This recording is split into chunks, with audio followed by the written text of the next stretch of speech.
La Económica Amigos del País les da la bienvenida al acto que nos trae esta tarde y que no es otro que la presentación del proyecto del Campillo.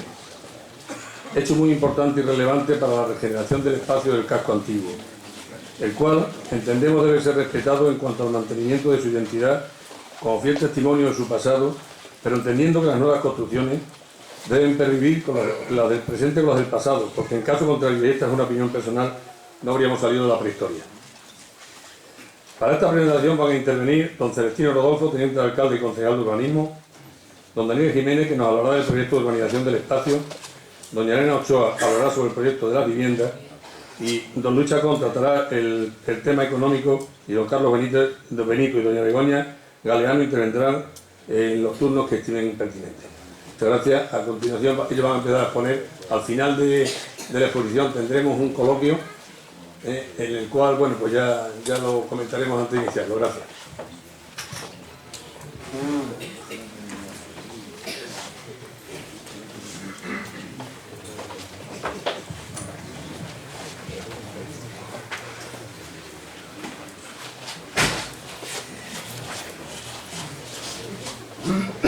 Bien, buenas noches sean. Quisiera, en primer lugar, agradecer a la Económica, como coloquialmente y cariñosamente se la conoce a la institución, por la amabilidad que ha tenido, primero invitándonos a participar en este acto, proponiendo la celebración del mismo, el acto de presentación de la actuación que se va a llevar a cabo en el Campillo, agradecérselo sinceramente por prestarnos sus instalaciones. Y agradecer también a la Económica la paciencia que ha tenido porque esta convocatoria desde antes de Navidad se comenzó a gestar. Distintos avatares han sido los que nos han llevado a ir retrasándola, principalmente por culpa mía, por problemas de agenda, de manera que al final hoy ha sido el momento de la celebración. Agradezco también la nutrida asistencia a todos los presentes, a mis compañeros de corporación, especial mención a nuestro alcalde, Francisco Javier Fragoso, y tengo que comenzar también por decirles que cuando me anunciaron ya la fecha concreta que iba a tener lugar la presentación de la actuación del Campillo y cuando leí la convocatoria, el hablar de conferencia me pareció un término un tanto pretencioso referido a mí, porque yo no soy persona capacitada para dar una conferencia sobre el Campillo y posiblemente sobre casi nada o sobre nada. Y no era esa la filosofía de esta actuación o de lo que hoy nos trae aquí. Lo que pretendemos es la presentación, como ya he dicho, de la actuación urbanística y urbanizadora que se va a llevar a cabo en la zona conocida de nuestro casco histórico, de nuestro casco antiguo, conocida como el Campillo.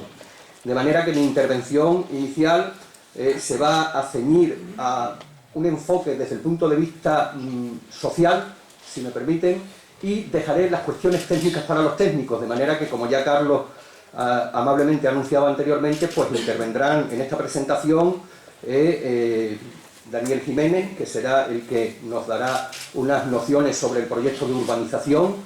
Como saben, el proyecto de urbanización fue objeto de un concurso público, y Daniel y Jaime Olivera resultaron los ganadores de ese concurso público, y nadie mejor, en este caso, que Daniel, para poder darnos a conocer cuáles son las características principales de ese proyecto de urbanización. Intervendrá también, bueno, Daniel es por supuesto arquitecto, intervendrá también Elena Olea, que es arquitecta y es también la jefa de la oficina del área de rehabilitación, de la oficina de rehabilitación que está en la Plaza Alta. Elena Olea nos hablará de la edificación, es decir, de las edificaciones que pretendemos construir ahí en la zona del Campillo. También intervendrá Carlos de Benito, que como todos ustedes saben, ha sido hasta hace muy escasa fecha el jefe de servicio de coordinación y gestión urbanística del Ayuntamiento, coloquialmente también conocido como la Oficina del Plan General. Y por último intervendrá también Luis Chacón, que es el gerente de la inmobiliaria municipal, que será el encargado de hablar de las cuestiones económicas y financieras que comportan esta actuación. He citado a las personas que van a intervenir aquí, pero quiero dejar constancia que esta actuación ha sido llevada a cabo por más personas, funcionarios del Ayuntamiento.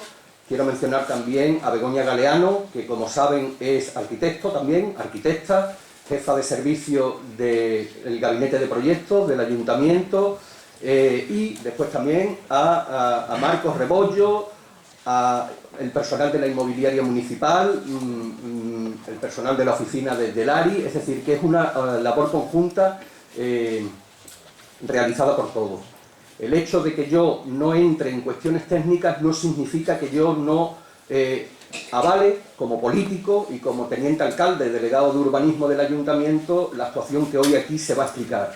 Quiero felicitar a todo el equipo que ha formado parte y que está formando parte de esta actuación, porque es una actuación que ni muchísimo menos ha concluido, pero que ya tenemos bastante avanzada. Quiero felicitarlos, asumir el proyecto que ahí se presenta y, repito y reitero, felicitarlos por la gran labor que están desempeñando al fin y a la postre en pro de nuestra ciudad.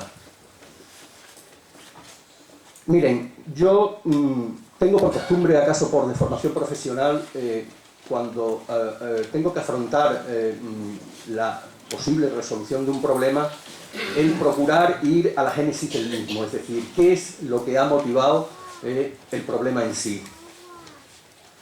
Y cuando entré en el ayuntamiento y tomé conciencia, lo conocía antes de entrar, pero tomé conciencia realmente que uno de los grandes objetivos que se había marcado el equipo de gobierno, tanto del anterior alcalde Miguel Celdrán como del actual Francisco Javier Fragoso, era la recuperación del casco histórico de Badajoz, porque representa las señas de identidad de nuestra ciudad a lo largo del tiempo.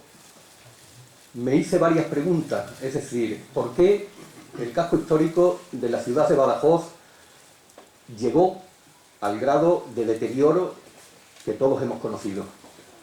También me pregunté, ¿qué parte de culpa han podido tener en este proceso degradatorio las distintas administraciones que pasaron por el ayuntamiento, incluso las administraciones autonómicas, es decir, el sector público? Y me pregunté también, ¿es este un mal endémico solo de Badajoz? Es decir, ¿lo que ocurre en el casco histórico de Badajoz es solamente de Badajoz o es algo que ha ocurrido en otras ciudades y en otras geografías? Y en esa labor indagatoria yo descubrí dos conceptos que seguramente algunos de los que hoy estamos aquí presentes, algunos de ustedes no conocen. Me refiero a los conceptos de gentrificación y de tuburización. He leído sobre el tema de la recuperación de los cascos históricos y me encontré con estos dos conceptos. Se trata de conceptos exportados o tomados prestados de la sociología. Es, por otra parte, bastante habitual en materia urbanística el adoptar conceptos de otras materias, de otras disciplinas, para explicar fenómenos que acontecen y que ocurren en el mundo del urbanismo.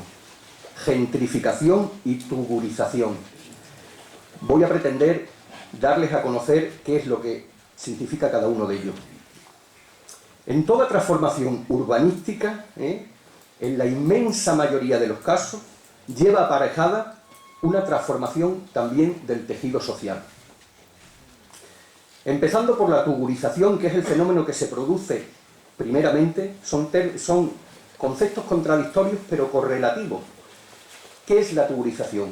La palabra tuburización es una palabra española de raíz latina, que procede del verbo tejere, que significa cubrir, proteger. ¿Y qué significa? Tiene dos acepciones, hablando urbanísticamente. En primer lugar, puede referirse a urbanizaciones de chabolas, tugurio, todo el mundo sabemos lo que significa, ¿no? Es una derivación de ese término. Pero después tiene otro significado.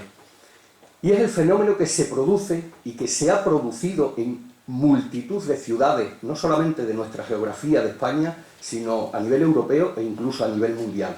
De hecho, en los últimos años, en los últimos tiempos, en Latinoamérica, en una parte importante de grandes ciudades de Latinoamérica, está ocurriendo, pero con especial mención en Lima, en la capital de Perú, y en Quito, en Ecuador. La tugurización se produce en determinado momento de la historia de una ciudad cuando los centros históricos, los cascos históricos de las ciudades, que ancestralmente son habitados por personas con un nivel económico elevado, personas pudientes, y a raíz de los ensanches que se producen en las ciudades y de las expansiones también provocadas por el efecto suburbial, es decir, las grandes urbanizaciones que se llevan a cabo en las ciudades, se rompen los cascos históricos y esas personas con un nivel económico medio, alto o alto, optan, dadas las condiciones de las viviendas que habitan y dadas las circunstancias y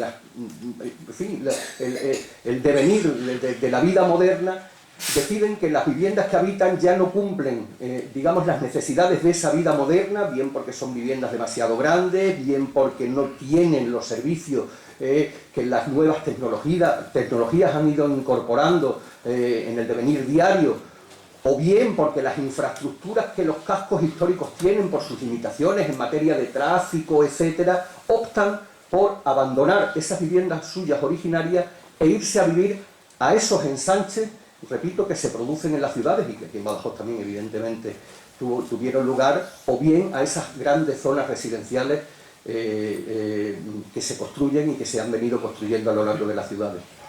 Ese fenómeno de despoblamiento, en definitiva, de los cascos históricos de las ciudades, llevan aparejada que sean colonizados o que sean habitados por personas de una extracción social más humilde. De manera que esto comporta que el comercio tradicional se venga abajo, se vaya precarizando y al final acabe viniéndose abajo, y en muchos casos se llega a producir el fenómeno de la marginalización de los cascos históricos.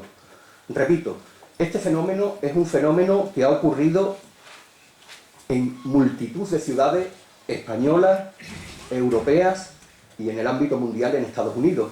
Obedecen a veces a distintas causas. Piensen, por ejemplo, ciudades portuarias, barrios que albergaban distintas empresas que por necesidades de salubridad, etcétera, se trasladan al extrarradio de la ciudad, y esos barrios acaban viniéndose abajo y también son habitados por personas de extracciones humildes, con un nivel de rentas inferior, pero que provocan pues una degradación a nivel urbanístico, a nivel arquitectónico y a nivel de habitabilidad de esos barrios.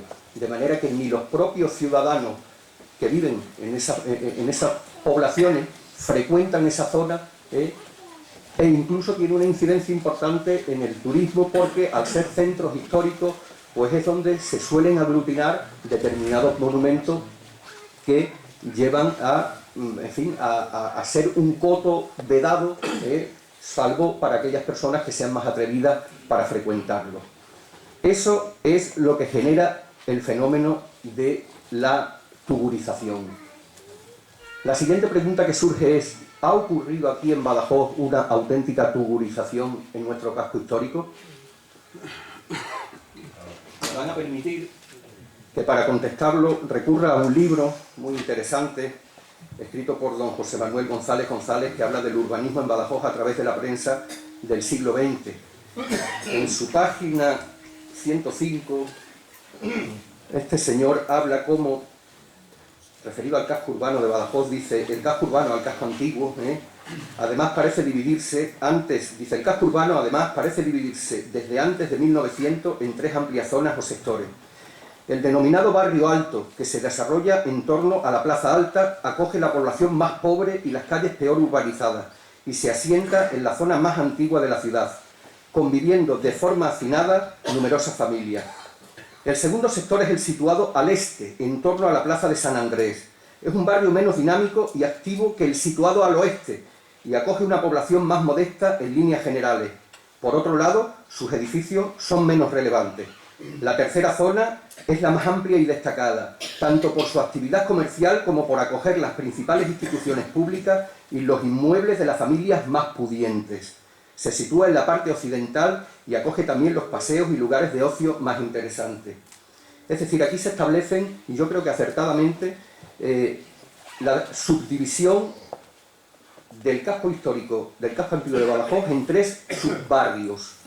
El que corona, digamos, la Plaza Alta, que es el más humilde, el que existe en torno a la Plaza de San Andrés, que es de un nivel superior, pero que la calle Arcoagüero, hay un mapa aquí que marca el límite, y desde la calle Arcoagüero hacia occidente, es decir, hacia el río Guadiana, es la parte donde habitan las familias más pudientes, digamos, de este casco antiguo.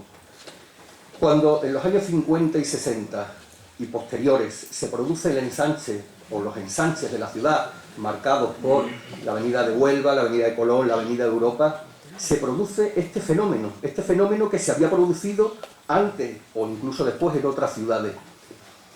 Y se detecta que hay un decrecimiento muy importante de la población del casco histórico de Badajoz.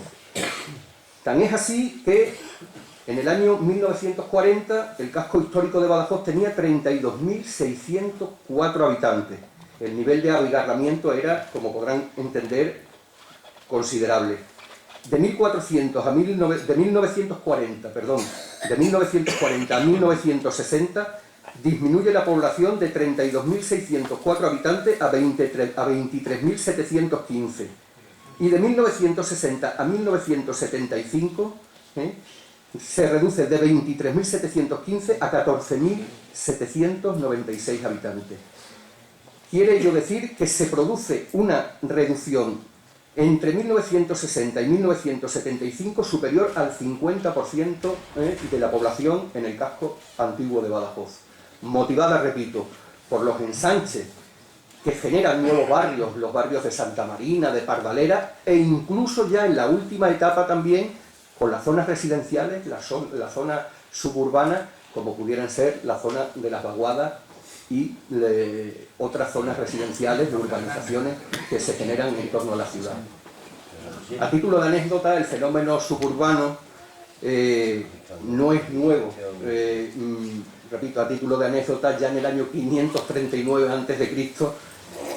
Se encontró una tablilla de arcilla en escritura cuneiforme, donde una familia cantaba, alababa las ventajas que tenía vivir en el extrarradio de la ciudad. Era una familia que vivía en las afueras de la ciudad de Babilonia, por tanto tenemos que referirnos al reinado de Ciro el Grande, que precisamente en ese año, en el 539, conquistó Babilonia, y esta familia decía en esa tablilla que tenían una propiedad maravillosa porque tenía las ventajas de vivir próximo a Babilonia para disfrutar de los beneficios de aquella gran ciudad, pero que en cambio estaban lo suficientemente alejados como para no tener que soportar el ruido y el polvo que generaba la ciudad.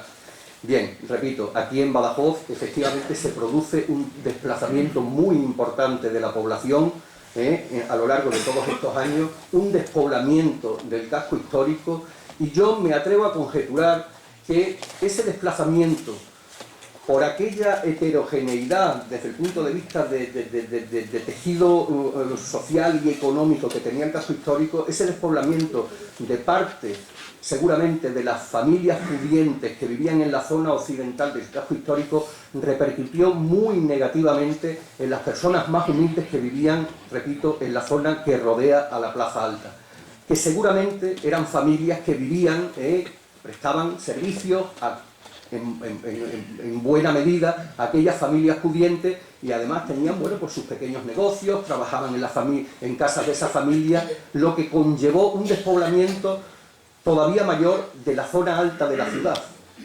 motivado en unos casos por el traslado de esas familias que se vieron obligadas a trasladarse, también algunas promociones de viviendas sociales que se hicieron dentro del propio casco antiguo o incluso ya fuera de la ciudad, o motivado por la emigración interior dentro de nuestro propio país o incluso en el extranjero. Nosotros, en las adquisiciones de viviendas que venimos haciendo en los últimos tiempos, hemos tenido que negociar y firmar las compraventas con familias que han venido principalmente de Barcelona y del País Vasco, y una familia en concreto que fueron un montón de miembros. Aquello fue, la verdad, que una situación entrañable.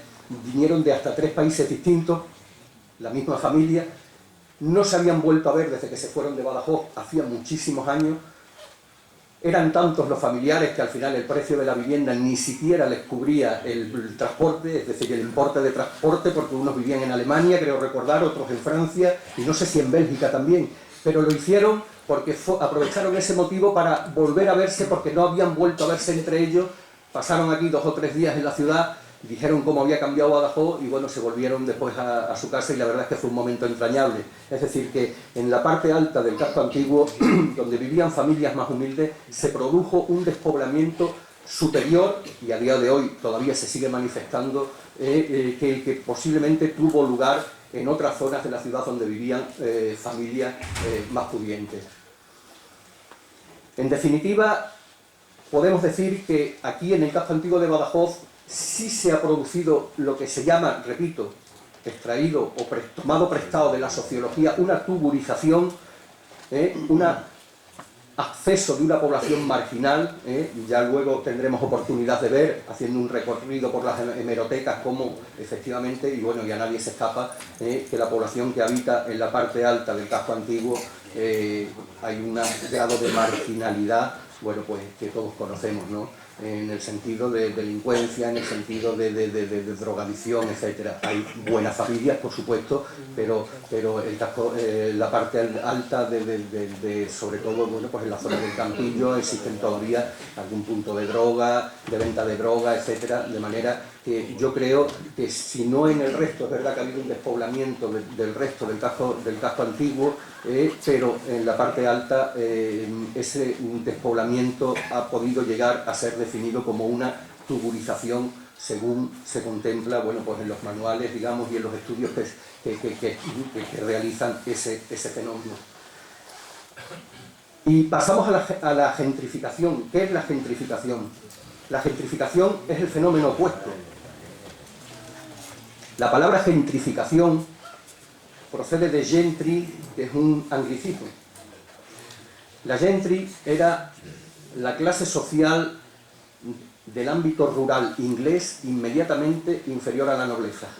Para que se hagan una idea, en las novelas de Jane Austen, Sentido y Sensibilidad o Orgullo y Prejuicio, que son novelas escritas y que, digamos, se desarrollan en los finales del siglo XVII, finales del siglo XVIII, principios del siglo XIX, esa sociedad que retratan esas novelas, que han sido llevadas también al cine, esa era la sociedad de la gentry.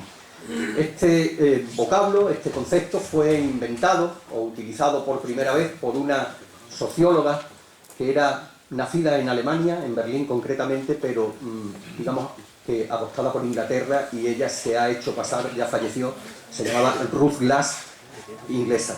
Ella observó que en determinados barrios de Londres se estaba produciendo un fenómeno que consistía en que esos barrios que previamente habían sufrido esa depauperación estaban volviendo a ser colonizados por personas con un estatus económico superior. Se le llamaba también, en términos urbanos, los hipsters. Eran personas gente de clase media, burguesa, porque en el fondo la traducción o la extrapolación, si queremos, del concepto inglés de gentrificación, aquí, aunque ha habido polémica, porque después ha sido también un concepto y un fenómeno que ha sido ideologizado, en fin, la fe ciega en las ideologías, ¿no? El opio de los intelectuales, como diría uno de mis pensadores de cabecera, Raymond Aron, pues trae estas consecuencias a veces, ¿no? Que ha sido mal interpretado, si bien es cierto que en determinados casos ha tenido su parte de justificación, ¿no? De manera que la gentrificación es otro fenómeno que también se ha producido en determinados momentos de la historia de las ciudades, tanto en el ámbito de Norteamérica principalmente, en Estados Unidos, en ciudades de Estados Unidos, en Canadá también, en Europa, sobre todo en la Europa del Norte y la Europa Central, y después también en ciudades de Europa del Sur. Ejemplos de gentrificación, pues miren, en Estados Unidos empezó en ciudades como Baltimore o Filadelfia. Hay un colectivo, el colectivo homosexual, el colectivo gay, que por su especial capacidad para la creación ha sido uno de los colectivos que más activos han sido en estos procesos de gentrificación. Tenemos ejemplos desde en San Francisco, el distrito de Castro Street y de Market Street, que son las colonias de homosexuales, llevaron a cabo un proceso de gentrificación en aquellas ciudades, y aquí en Europa ha habido gentrificación por colectivos homosexuales en Chueca, en Madrid, que era un barrio degradado, y que estos colectivos de alguna manera empezaron a residir en estos barrios y cambiaron su fisonomía urbana, rehabilitando edificios, generando en fin, negocios, locales de ocio, tiendas de todo tipo. En París, en el barrio del Marais, también es otro de los paradigmas o de los ejemplos claros de gentrificación por parte de este colectivo, o el barrio del Soho en Londres. De cualquier forma, lo digo porque ha sido un colectivo especialmente involucrado en este fenómeno, pero la gentrificación se ha producido en otras ciudades. Ahora está ocurriendo de una manera bastante notoria en la zona este de Berlín. Una vez que cae el muro de Berlín, existían una serie de barrios en Berlín Este, heredados del comunismo, que presentaban una precariedad importante, y ahí se está produciendo la gentrificación. Incluso se citan en algunos estudios mucho personas jóvenes españolas, porque es un fenómeno joven también, de clases medias, profesionales liberales, personas con inquietudes intelectuales, escritores, artistas, pintores, etcétera. Y se cita concretamente en Berlín que hay una colonia importante también de hipsters, que es el término también anglosajón que se utiliza para definir a estas personas que colonizan esos barrios y que le dan un cambio tanto desde el punto de vista, y volvemos a lo que decíamos al principio, urbanístico, como en lo que representa el tejido social. Otro ejemplo de gentrificación en Europa, en la Europa mediterránea, fue Bolonia. El casco antiguo, el casco histórico de Bolonia, también sufrió un importante proceso de deterioro, y a lo largo de los años, desde el famoso Plan Bolonia de finales de los 60, creo que es del año 69, y hasta el año 2000, bien entrado el año 2000, también sufrió. Aquí en España, por no citar llamares ejemplos, pues en ciudades importantes como Madrid, el famoso Tribal, el triángulo que forman Ballesta, Fuencarral y Corredera Baja, pues es otro de los barrios que están siendo a día de hoy objeto de esa gentrificación. En Sevilla, el barrio de San Bernardo, el barrio de Santa Cruz lo fue en su día, el barrio de Triana o el barrio de San Luis Alameda. Y en otras ciudades. Yo he leído una tesis doctoral sobre la gentrificación en los cascos históricos de España, con especial referencia al barrio del Albaicín de Granada, escrita por un doctor en sociología de la Universidad de Sevilla. De manera que es un fenómeno, repito, que lo que persigue es de alguna manera el que barrios degradados, incluso en situaciones, como les comenté antes, en situaciones de tuburización, pues resurgen y se produce en ellos pues un cambio tanto desde el punto de vista urbanístico como desde el punto de vista del tejido social. Existen dos clases de gentrificación. Una gentrificación natural, que es la que se produce por la exclusiva iniciativa privada, que presenta sus riesgos y sus peligros, y que ha llevado a determinados autores a ser contrarios a este proceso. Y es cuando, desde el punto de vista salvaje, clases pudientes invaden barrios y expulsan de ellas a personas, porque al incrementarse el nivel de vida, esto sucede principalmente en grandes ciudades, pues los convierten en barrios elitistas, y entonces eso genera que personas que principalmente viven de alquiler en esos edificios que en su día fueron semiabandonados y que viven en un estado precario, se ven obligados a abandonar. Ahí entra el fenómeno de la especulación, y ese es un fenómeno y unas situaciones que evidentemente hay que controlar. Esa sería la gentrificación natural. Pero los autores, y son muchos, que defienden este fenómeno de gentrificación en cuanto a rehabilitación del tejido urbano representa, establecen esos autores partidarios que la gentrificación sería bueno que estuviera tutelada por las administraciones. Es decir, que hubiera una especie de incitación en aquellos casos donde la gentrificación no se produce de una manera natural, y que una vez sembrado o una vez sentadas las bases para esa gentrificación, fuera la administración la que prestara esa tutela para ese resurgir y renacer de los barrios. Y ese es un poco la filosofía o el proyecto que nosotros desde en los últimos 20 años ya casi tenemos del casco histórico de Badajoz. Yo conocí un proyecto que presentaron unos arquitectos que ganaron el Europan 9 que se llamaba Semillas y Vectores, y me gustó el título. El Ayuntamiento de Badajoz desde el año 95 ha venido sembrando semillas en el casco antiguo. Ahora haremos un recorrido retrospectivo de lo que era el casco antiguo por aquella fecha, y verán ustedes cómo poco a poco se ha pretendido desde la administración local ir sentando las bases, ir sembrando semillas para que el casco antiguo de Badajoz pudiera poco a poco ir resurgiendo de esa situación de semiabandono en unos casos o de abandono total en otros, y para que por lo menos tuviera un atisbo de atractivo para que la población volviera otra vez en ese fenómeno de gentrificación, volviera otra vez por lo menos a considerar el casco antiguo con un cierto interés o con un cierto atractivo para poder no solo transitar, que eso sí creo que se ha conseguido, sino para vivir en él. Las últimas estadísticas, yo estoy pendiente año a año del Servicio de Estadística Municipal y de mi compañero Manu, que creo que está por aquí, y efectivamente se ha conseguido en los últimos tiempos frenar el despoblamiento del casco histórico de nuestra ciudad, pero no se ha conseguido con unos picos arriba o abajo. Ha habido años que ha crecido, ha habido otros años que se ha mantenido. Estamos ahora en torno a los 10.500 habitantes según la última estadística, creo recordar, pero por lo menos se ha conseguido perder incluso hasta el miedo de frecuentar a cualquier hora del día y de la noche nuestro casco antiguo.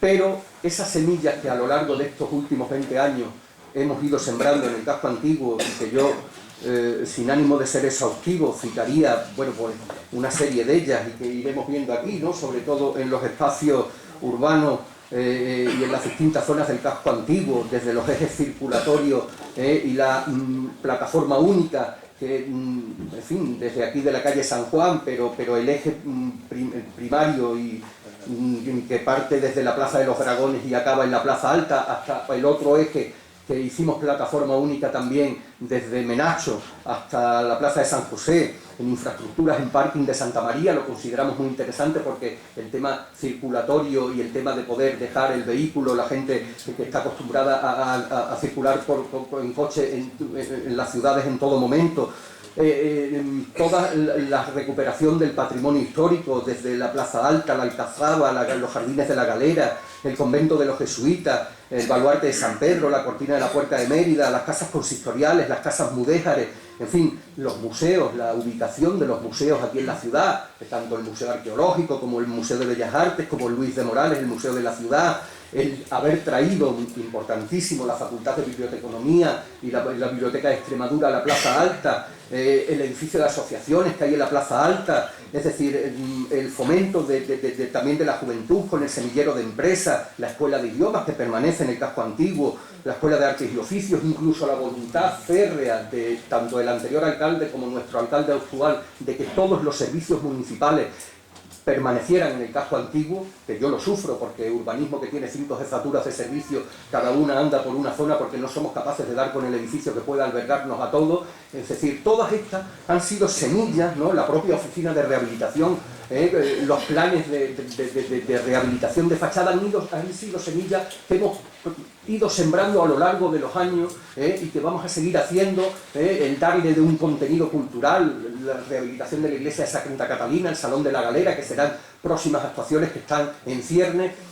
Han sido semillas, repito, que hemos pretendido para hacer atractivo el casco antiguo, pero ha llegado el momento, y así lo hemos entendido, también un poco inducidos por los planes de rehabilitación, porque aquí el progreso llega, pero parece como si llega tarde, porque al final hemos sido conscientes de que el crecimiento de una ciudad no necesariamente tiene que ser su expansión, es decir, que se puede crecer hacia adentro. Y qué mejor manera de crecer hacia adentro aquí en Badajoz que volver a poblar el casco antiguo, ¿no? Entonces yo creo que ha llegado el momento, tutelado por la administración, de que el Ayuntamiento de Badajoz haga actuaciones para intentar atraer población.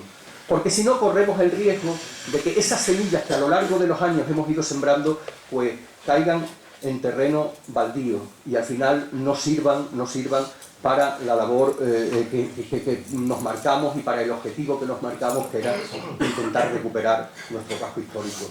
Y yo les digo una cosa, si en los próximos, y fiándolo largo, 15, 20 años, no hemos conseguido que en el casco antiguo vivan por lo menos de 3 a 4.000 personas más, seguramente el casco antiguo no se recuperará.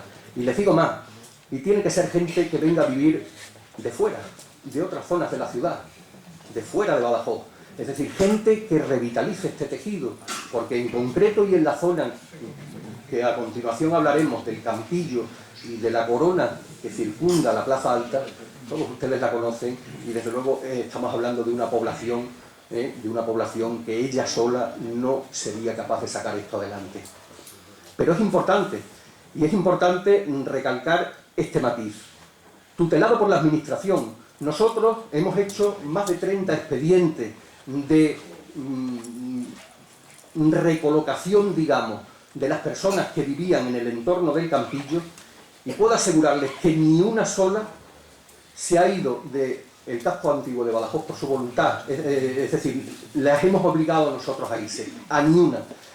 Siempre se le ha preguntado que si querían seguir viviendo en el casco antiguo, nosotros le buscábamos otra vivienda en otra zona, y además muy próxima al Campillo. Veremos luego también algún ejemplo de cómo hemos rehabilitado algunas viviendas para realojar a esas personas que vivían en el ámbito de esta primera fase del Campillo, y las hemos llevado, pues en concreto, a la calle Concepción Arenal, una de ellas, y la otra a la calle Afligidos, efectivamente. En la calle Concepción Arenal hay 5 viviendas, es decir, que en ni un solo caso hemos obligado a nadie a que se fuera del casco antiguo. Ha habido familias que han preferido irse, unos porque tenían familiares en San Roque, otros porque tenía una hija en el Gurubú, otros, pero nadie, que quede claro, y esto no me cansaré de repetirlo, a nadie se ha obligado a irse del casco antiguo, siendo su voluntad permanecer en él. Y a esto me refiero cuando digo que todo este proceso ha de ser tutelado por la administración, porque si no pueden producirse, y de hecho ha habido casos de gentrificaciones, ya que hablamos del concepto gentrificación, que efectivamente se han producido situaciones de todo punto abusivas y se ha producido una expulsión indiscriminada de personas y de habitantes que moraban en esas zonas degradadas por el hecho de que personas con mayor capacidad económica venían a residir en ella. De manera que, repito, la actuación que nosotros tenemos planteada en la zona del Campillo la hacemos, como todas las demás, háganse cargo, con la mejor voluntad de contribuir a recuperar nuestro casco histórico, que además presenta un problema adicional y es su propia configuración geográfica. El casco histórico de Badajoz es un factor importante, es un fondo de saco. Los centros, por eso yo prefiero llamarlo casco que centro histórico, porque esto en nuestro casco histórico no es centro de nada, es decir, es un fondo de saco que tuvo una importante función defensiva por estar en un alto y bordeado por el río Guadiana en una parte importante de su perímetro, pero en definitiva para ir al casco antiguo hay que ir exprofeso a él, no es como en otras ciudades donde los centros históricos, por su crecimiento hipodálico, digamos, y reticular, bueno, pues se han extendido las ciudades en torno al centro histórico y era una zona de tránsito entre unas zonas y otras de la ciudad. Aquí no, es otro elemento importante. Vamos a ir viendo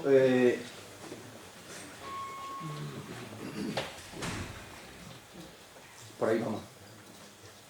Uno de todas esas semillas que yo he hecho, sin ánimo de ser exhaustivo, repito, mención anteriormente, es la oficina de rehabilitación, que anteriormente era del área de rehabilitación integrada, la oficina del ARI. En el año 97 se firma un convenio con la Junta de Extremadura y se implanta aquí una oficina de rehabilitación y ha tenido una función importantísima, no solamente ya desde el punto de vista urbanístico, sino desde el punto de vista social. No se entendería la Plaza Alta sin la oficina de rehabilitación allí. Yo al personal de la oficina de rehabilitación hacen funciones sociales, funciones desde arreglarle la herencia a familias, a darle consuelo a personas que allí iban, es decir, pero bueno, desde el punto de vista exclusivamente urbanístico, bueno, pues realiza funciones de asesoramiento técnico, de control arqueológico y tramitación de ayudas a la rehabilitación. Ha habido todos los años programas de ayuda a la rehabilitación, tanto de fachada como de interiores de vivienda. En algún caso hemos establecido unos ejes prioritarios. Un eje prioritario lo fue, por ejemplo, la calle San Juan en su día. Bajamos también a la zona de San Pedro de Alcántara, etcétera, ¿no? De manera que se han tramitado a lo largo de todos estos años pues, un total de 983 expedientes de rehabilitación. Han supuesto unas subvenciones tanto municipales como autonómicas, porque el ayuntamiento daba ayudas y también la Junta, de 3.786.000 euros. Las exenciones del ICIO, porque toda obra en el casco histórico, en fin, así está establecido, el ICIO, que es el impuesto de construcciones, instalaciones y obras, es el 4% del presupuesto de ejecución material, del PEN. Bueno, pues de ese 4% que tendría que pagar la persona que hace una obra en el casco antiguo, tiene una exención del 95%, de manera que ha supuesto un importe de 323.000 euros de bonificaciones, digamos, para las personas que han hecho obras de rehabilitación. Y ha habido una inversión total aproximada de algo más de 11 millones de euros, entre el dinero que ha gastado el particular, porque las subvenciones se daban de un tanto por ciento de la obra que se realizaba, ¿no? Entonces, bien, estos son imágenes en este caso es el edificio donde está ubicada la oficina del ARI, ¿no? Este era el estado que tenía originariamente y bueno, y este es el estado actual. Vamos a hacer un recorrido de retrospectivo que nos iluminarán un poco en estos conceptos que le he dado, ¿no? de tuburización, sobre todo en alguna zona de la parte alta, digamos, del casco antiguo, ¿no? Esto, bueno, eran la corrala que hay en la calle Regulares Marroquí, en la calle Chapí. Este era el estado que tenía anteriormente y, en fin, y el estado que tuvo posteriormente. Seguramente la mayoría de ustedes lo conocen, pero habrá alguno que a lo mejor no. El entorno de la Plaza de la Soledad, en los programas de rehabilitación, de fachada, la Casa García Hierro, como estaba anteriormente y como estuvo. Ahí también pues, hubo una subvención por parte, repito, municipal y autonómica. En fin, estos son distintas viviendas, el antes y el después, ¿no? Las tres campanas.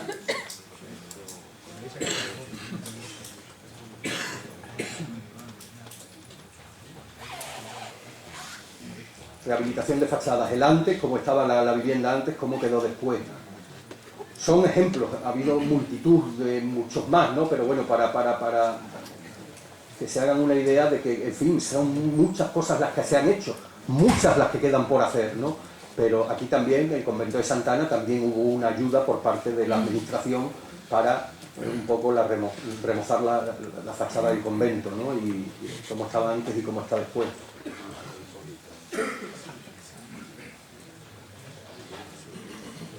Estos son ejemplos de expedientes que a día de hoy están abiertos. Nosotros siempre obligamos a que tengan un cartel, todas aquellas viviendas que tienen estas ayudas, y bueno, hemos traído también ejemplos. Esta es la que está ahí en Moreno Zancudo, ¿no? Al lado de la churrería, en fin, las otras. Esta también está ahí en el cruce de Concepción Arenal con Brocense, que son viviendas que están en ese proceso.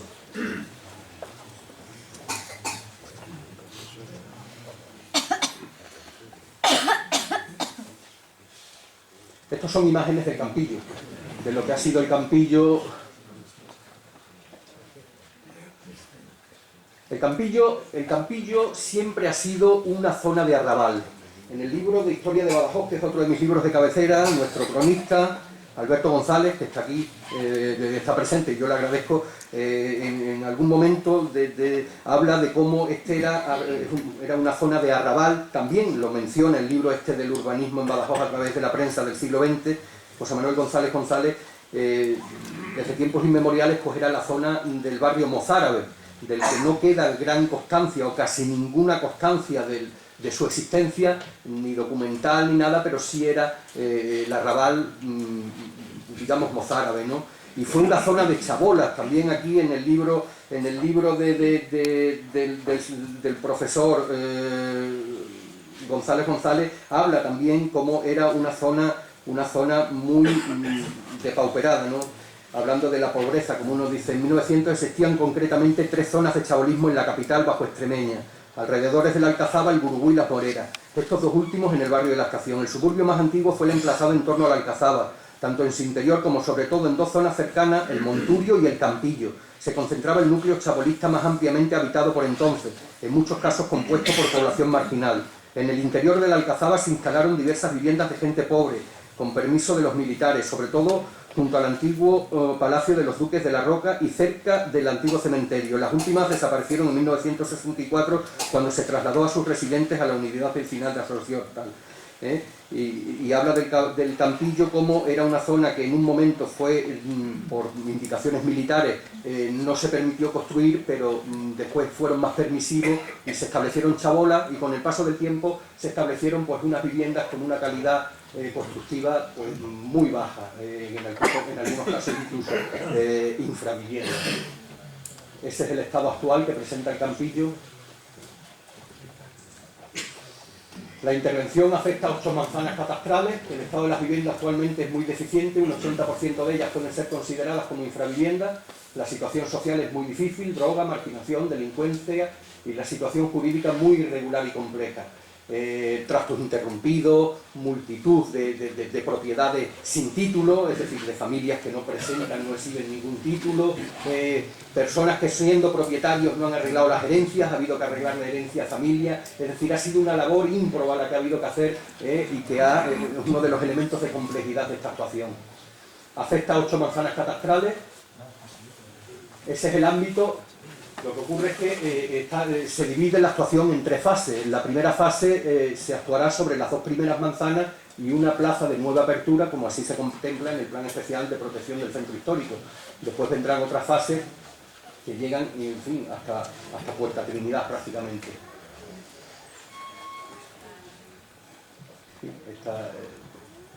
Es un plano del parcelario. Este es el estado actual de las viviendas del Campillo.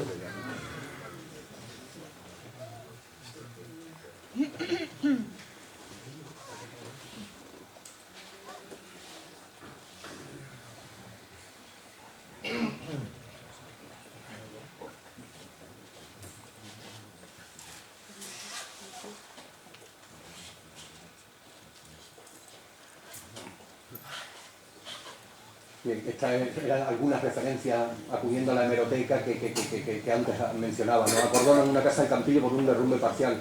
El Campillo es un foco de marginalidad que hay que eliminar. Esto, en fin, a lo largo de los años, condenada a 2 años y 6 meses por vender droga en el Campillo. Le apuñalan por una discusión sobre una bici. El Campillo, la última frontera. El Campillo espera que la rehabilitación acabe con la droga. Hay un coche estacionado en la zona del Campillo. El Campillo pide socorro. Los vecinos de la zona aseguran que hasta una decena de casas de esta calle están abandonadas y destrozadas. El casco antiguo pide que se acabe con la venta de drogas en el Campillo y se urbanice. La asociación de vecinos propone que el consistorio expropie las casas que aún no sean de su propiedad. El presidente del colectivo apuesta por construir viviendas para jóvenes, guardería y un parking. Bien, en fin, son ejemplos de lo que ha supuesto esta actuación, ¿no? Los hitos y bases de actuación, en fin, esto es un trabajo de gestión que nos marcamos cuando empezamos esta actuación, pivotaba en torno a 6 áreas principalmente: trabajo social y jurídico, tramitación urbanística, seguimiento arqueológico, gestión económica, trabajos de urbanización y trabajos de edificación.